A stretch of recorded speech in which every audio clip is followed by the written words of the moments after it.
Welcome to my kitchen. Today, I'm gonna be baking a cake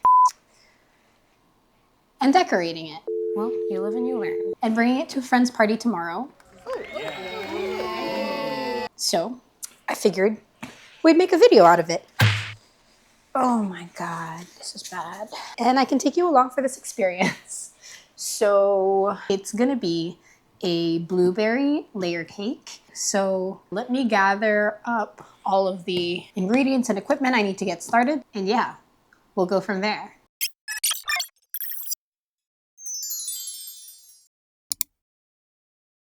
Okay, we're back. So I have loaded up the recipes onto my tablet. This is gonna be a combination of the blueberry layer cake by Youth Sweets. I'm gonna use her recipe specifically for the cake layers and for the blueberry jam. And then I'm gonna be using Sugarology's Perfect Swiss Meringue Buttercream recipe for the frosting. I haven't made Swiss Meringue Buttercream before and I wanted to try it. So we're gonna experiment.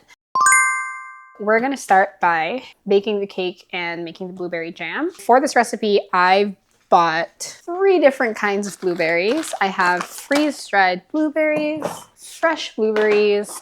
I'm saying the word blueberries. Why am I saying blueberries? Like it's a fashion brand, like Cocoa Berry or something. And frozen blueberries. So the plan is we're gonna use the frozen ones to make the compote. We're gonna have the fresh blueberries for the topping and decorations. And we're gonna have the freeze-dried blueberries. Oh my God, this is so hard to say. We're gonna have the freeze-dried blueberries to grind up into a powder and mix into the cake batter and the frosting, hopefully to introduce some color. And maybe flavor too. We're gonna get started on the compote. This is pretty simple. It's just put the berries and some lemon juice and some vanilla extract and sugar and a pinch of salt into a saucepan and let that simmer for like 20 to 30 minutes. So while that is cooking, I'm gonna start prepping for the cake. I've preheated the oven at 350. I'm gonna prep some cake pans and then start putting the ingredients together. So we're gonna wanna grease the pans and line them with parchment paper. So this is either gonna be a really chill baking video or very hectic baking video. So this time I'm going to use the other sheet to measure how far in to cut this next one. Cool. And then these scraps I am actually going to keep because I'm going to use them later on as a lining around the bottom of the cake when I'm decorating, so that any of the frosting that would normally get onto like the cake board or the plate can easily be cleaned off. So my cake pans are prepared, but I'm going to set those aside. Thank you. I'm gonna blend some of the freeze-dried blueberries. I mostly want the powder for the frosting. However, I figure that because I don't have like a fancy food processor, it's gonna leave some chunky bits. And so I want to save the chunky bits and put them into the cake batter and let them like swirl in. I don't really know how that's gonna work out if they're freeze-dried blueberries, but I'm gonna do it anyways because it seems like fun. So we've got some freeze-dried blueberries. I think I have to use the whole bag.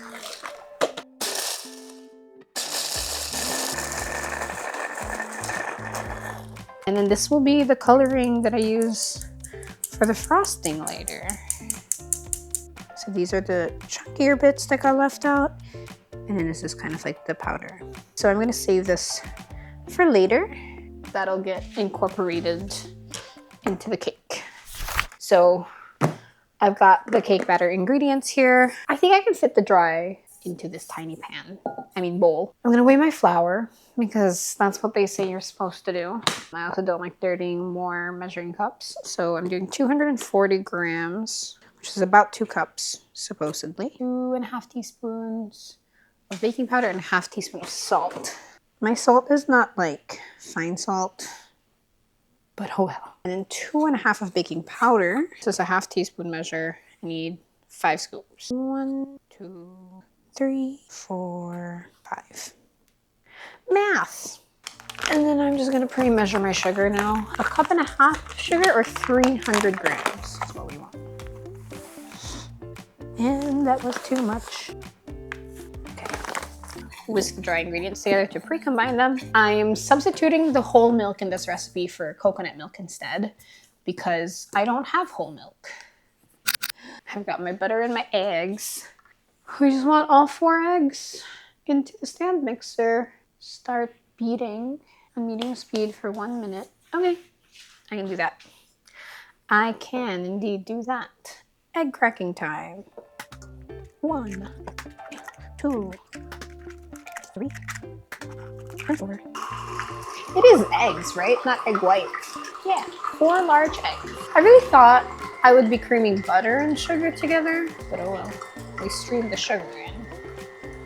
I'm just following instructions right now, y'all. I'm gonna mix in the blueberry powder into the dry ingredients so that they get incorporated at the right stage. Because usually when it comes to baking, the main thing about introducing extra elements that weren't part of the original recipe is to just do it with the right category. So if it's a dry ingredient, add it with the dry. If it's a wet ingredient, add it with the wets. If it's a mix-in, add it at the end. I'm making this up. I know nothing. Not a professional baker. So while that's happening, we're gonna combine the milk and butter in a saucepan and gently heat until melted. 1/2 cup of butter, which is 1 stick, and 1 cup of milk, which is not the full box of coconut milk, I don't think. This is getting really nice and fluffy, but I don't know if it's been 7 minutes. So I'm just gonna let it keep going on a lower speed while I figure the other stuff out. So the butter and milk mixture is now heated up and melted. We are now going to combine the dry ingredients with the egg and sugar mixture. So the flour mixture needs to be combined in 3 parts. Should I be showing this to you guys? Maybe, but that's okay. If you want to actually learn how to bake a cake, watch somebody else's video. This isn't gonna be the most informative thing you've ever seen. You know, I feel like I've gotten 90% of the way there. I'm gonna finish it by hand. Do not over mix because this is cake batter. We want to temp this up, adding a little bit of batter into this, but before that I'm gonna add the oil and the vanilla extract into the milk. 3 teaspoons of vanilla bean paste and 3 teaspoons neutral oil. That's 3. That's 1, 2, and that's 3. We're gonna grab a couple of scoops of this and whisk to combine. This is such an interesting order to combine ingredients in, I'll say. Like, I feel like the dry ingredients shouldn't have gotten involved yet. This is what the recipe says. We're trying to follow the recipe. This is what the batter looks like right now. She's a little bit blue, a little bit green. It's because of the blueberries, which makes a lot of sense. I might have adjusted the lighting a little bit. I think our batter's done. We're gonna bake. 2 cake pans. I feel like you were meant to be way thicker, but also what do I know? You know what would be smart? If I had these on a weighing scale so I could evenly distribute the batter. I'm a little bit worried that this batter is really loose, but because of that like hot milk bit, I think that's how it's supposed to be. I like how it looks. Just some slamming to pop some of the big air bubbles. I like to put my cake pans in a larger sheet pan to make them easier to pull in and out. And I'm gonna pop them in the oven and they're gonna bake for 25 to 30 minutes or until a toothpick is blah, blah, blah, blah, blah in the center. Timer. I have the jam compote. This is much smaller than the recipe originally called for, but that's because I'm only putting 1 layer of this in the middle of the cake. So I'm gonna let this completely cool down, cover it up. I'll probably put it in the fridge around the same time as I put the cakes away. Once the cakes are baked, I'm gonna let them cool down a bit, then wrap them up in cling wrap and then pop them in the freezer, which supposedly helps preserve moisture and is ideally the way you want to preserve your cakes if you're baking your layers ahead of time before you're actually decorating. I am gonna be decorating the cake today, but I want to give them the chance to like set and cool down as much as possible before decorating. And then I'm gonna start working on the frosting and all those things. So I'm gonna stop filming and I'm gonna wash some dishes and reset everything again. As anticipated, my pans were too small. So, teehee, I've got muffins going on. This is what they look like. Pretty big. They got pretty tall in terms of the dome because I think it was more batter than what my pans are meant for. So it makes sense that they got a little bit tall, but that's okay. I can trim off the top and that means I can try the cakes. I think I'm gonna dry these things off, put them away, and then we can get started on the frosting pretty soon. Yeah, cool. So the cakes are out. The dome is actually flattening out as they're cooling down. So maybe I won't have to trim the tops, which means I won't get to taste the cake, but that's okay.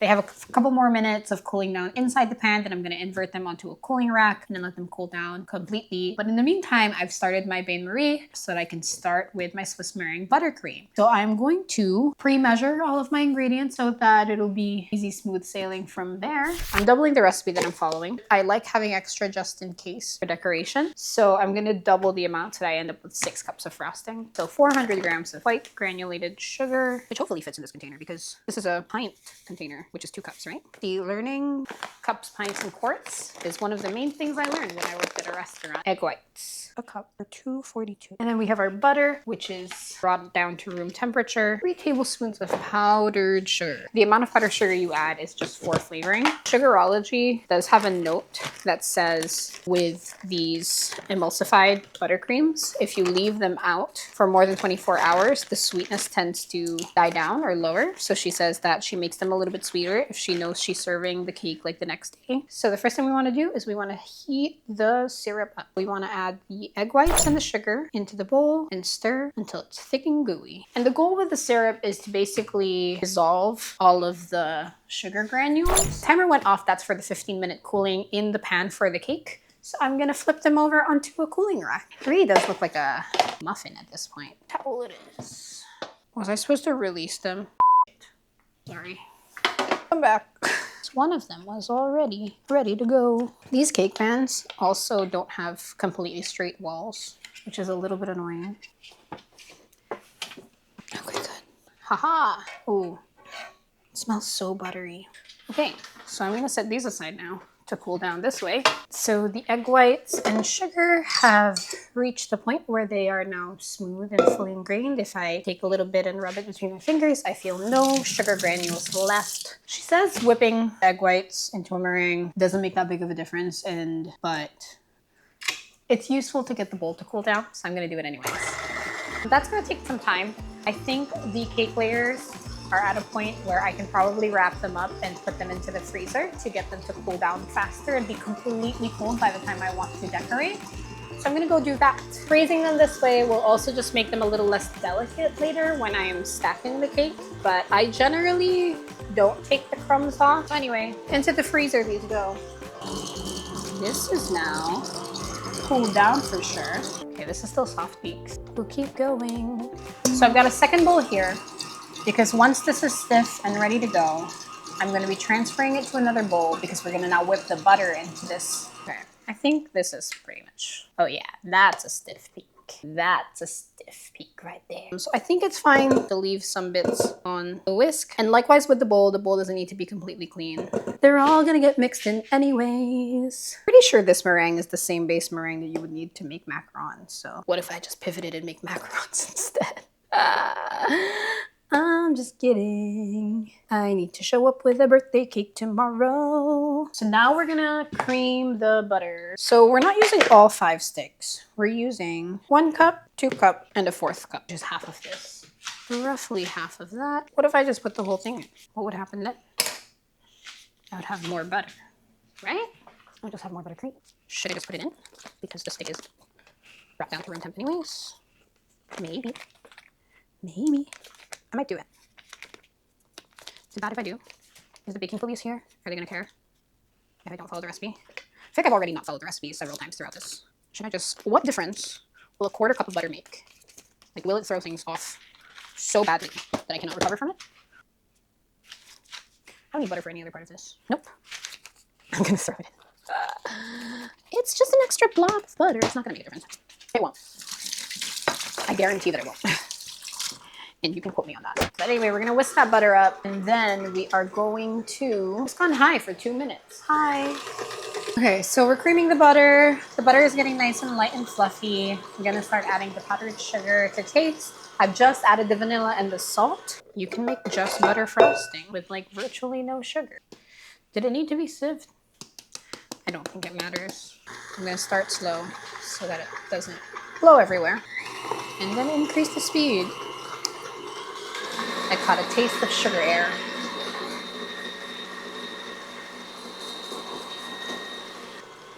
I'm gonna give the sides a scrape.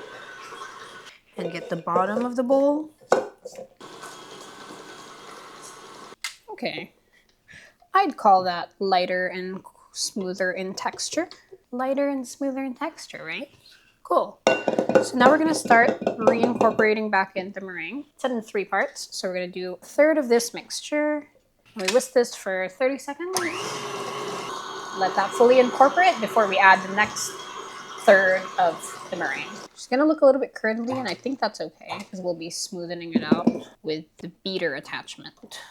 So we're gonna add the second third, so that's about half of what's left in the bowl. This bowl is getting heavier and heavier and fuller and fuller. Knock some of the air out manually. Then we're gonna add the last of the meringue.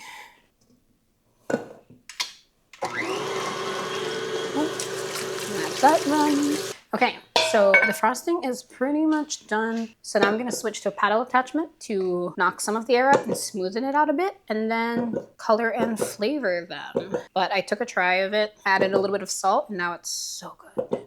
And this just needs to go on low speed. It's almost halfway to being as smooth as I would probably want it to be to work with. So I'm gonna stop it there so that I can divide the frosting, throw some add-ins and color into them. I'm gonna go with about half, I think. So now I'm gonna sieve in some of our blueberry dust and hope that this doesn't make for too ugly of a color. I feel like I should give you a view of what this color looks like right now.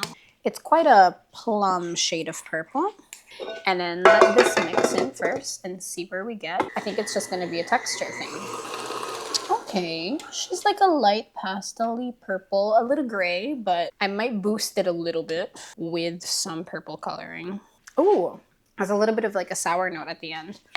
I think that's the blueberry. It's definitely not too blueberry, and I might actually, instead of food coloring, use a little bit of blueberry jam to see if that'll help make it taste like blueberry some more. But yeah, the only prompts I had for like the decoration slash the visuals of this cake was purple and teal.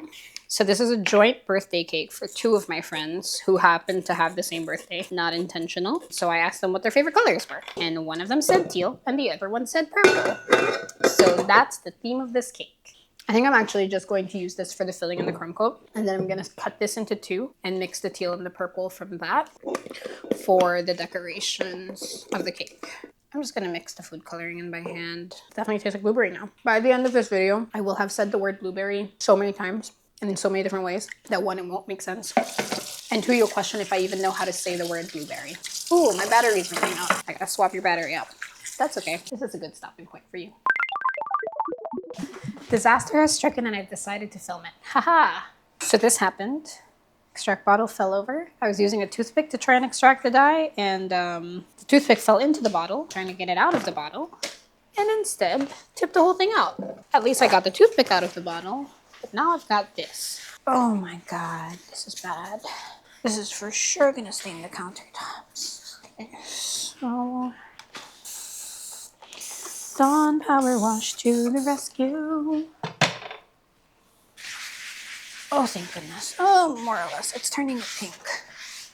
Like, it's getting most of it off. Not all of it. Gonna have a little bit of a pink stain, but that's okay. That's okay. That's okay. Dawn Power Wash. This is a great ad for them. Slightly pink stained countertop is what we've got right now. But okay, well, that too. Oh. That's something new. It's green. Where'd that come from? Okay, you're still not turning purple enough. Do I just need to pour some out? I wanted it to be quite purple, but like, because I was going droplet by droplet. And that's what got me to the big spill. So my hands are gonna be purple, but what else is new? But now I'm worried that was enough to make it taste like ube. I'm so tempted to try the microwaving method to see if I can get a deeper color. But will that fuck up the structures of a Swiss meringue buttercream? Is that only for American buttercreams? Okay, it doesn't taste like ube. Great. I'm gonna stop adding color. This is as far as this is gonna get. I think I should have put it in a container with an actual lid, huh? I'll show you all the tealish color we've got. Yep, it's like a blue, slightly green tinted blue. That's a fun compliment. I think that's okay. I don't really know why I'm refrigerating the buttercreams. I guess I'm not supposed to do that. I think they're supposed to stay at room temperature because butter. So I'm gonna set this aside and I'm gonna come back with my decorating setup. We're gonna fill up the cake, crumb coat it, let it chill, and then decorate. So I'm gonna show you guys my cake stand setup because I do not own a cake table or a turntable or a cake stand or whatever you call it. I have this turntable. It's like a little Lazy Susan made out of plastic. And then I layer on one of these silicone mats that just helps give like a secure grip. I put on this giant cutting board / lid for an IKEA cart. And then I have a tinier silicone mat to go on top of that to hold the cake board in place. And last time I had a real cake board, this time I was not able to find a cake board. Instead I found this, which is a large flat paper plate. I trimmed off some of the edges so that it can fit into the cake box that I happen to own. It's a very DIY setup, so we're gonna get started. So this is that blueberry buttercream that I made earlier. So the other thing I said I would do is save the parchment scraps. So then the cake will go in the middle and it will stick to the board, but then the edges can stay clean. Kind of like a toilet seat cover. A little bit weird to think that, but for the cake layer over that. I'm gonna do a frosting base layer. I keep forgetting that because this isn't a circle, the long parts tend to knock things around. Okay, so that was a good solid layer. I'm adding more to create the border. So kind of like a dam of frosting around the edges to help keep the filling in place. I'm gonna reinforce any parts that look like they need it. And then I'm gonna give the outer edge a little thing. Got my spoon. Got my compote. So I'm just gonna spread this. And I'm gonna be very generous with this because this cake only has 2 cake layers and this is gonna be the only middle layer. Don't do that. I mean, that's what the thingy is for. That's what the parchment was for, to catch stuff like that. So I'm gonna seal this with another layer of the frosting. I feel like that's just the right thing to do. You don't want the jam to start actually oozing out. It started to do that on this side a little. I am going to try and straighten, make sure the layer sits in the center. Okay, and now we crumb coat.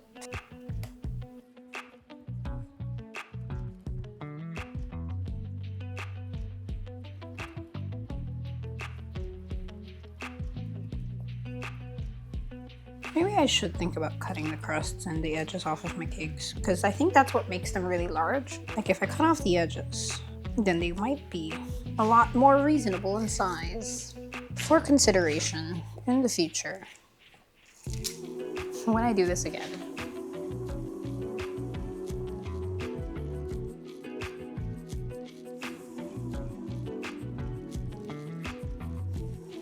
I'm also not expecting a perfectly smooth coat with this frosting because of the gritty bits of blueberry. So right now I'm really just looking for even coverage and like to make sure the shape of the overall cake is relatively cylindrical. It just has to look like a cake, you know? You don't need to see all of it. I'll just silently do the rest of this and then it'll be in the fridge. And we are on the last step, which means we are on to decorating the cake. We're almost there.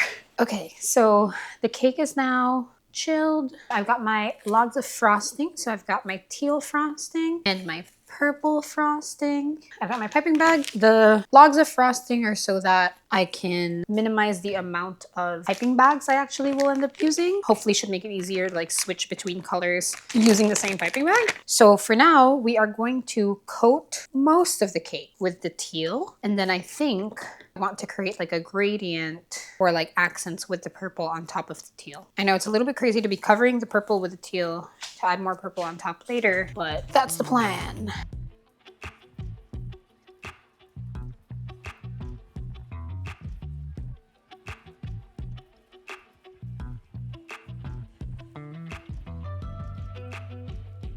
So what's actually interesting is that because the crumb coat is cold, it's chilling the buttercream that I'm applying very quickly, and so it's hardening quite fast. I really do think temperature is playing a big role right now. Maybe I let the cake get a little too cold, which is usually the opposite problem that contestants have on baking shows. Cold buttercream is making this very hard to like stay, because if I drag too hard, it peels back up. Well, you live and you learn.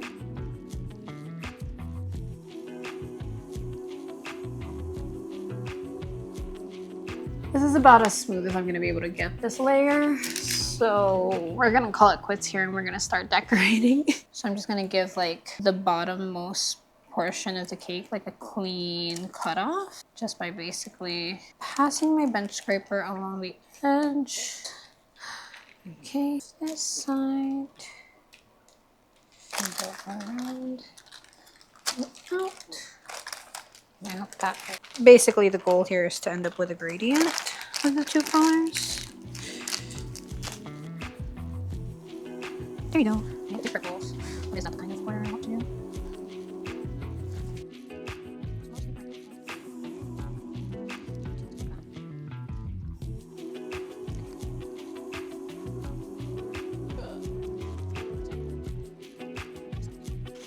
Well, that's inconsistent at best. I switched up the kind of piping I was doing like halfway through.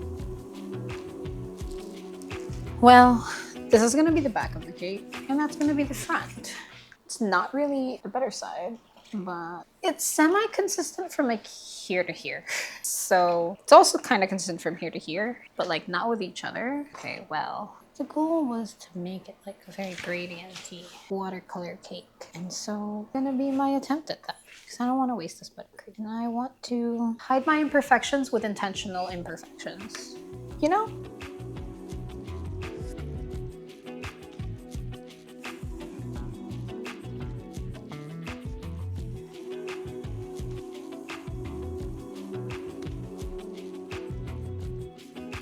I don't know how much more of this you need to see.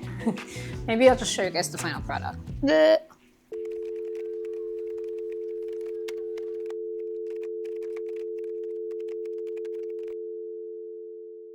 Hello. So we got somewhere, and that somewhere is a little bit of a mess. I've decorated the cake. We went through a lot of different phases to get here. I tried to write something in the middle, but that didn't work out, so I smoothened it out anyways. So there's some cherries and blueberries on top. Make a quick little like sugar syrup to kind of act as a glaze that will hopefully stay on and help the fruits retain some shine. I also have some edible glitter, so I'm gonna give it a nice little pump and also a swirl. Okay, I think that was an excessive amount. And now there's glitter everywhere and not just the cake. Okay, and so this is our final product. A cake has been made. Oh, she's heavy. I feel like every single cake I've made has been heavy.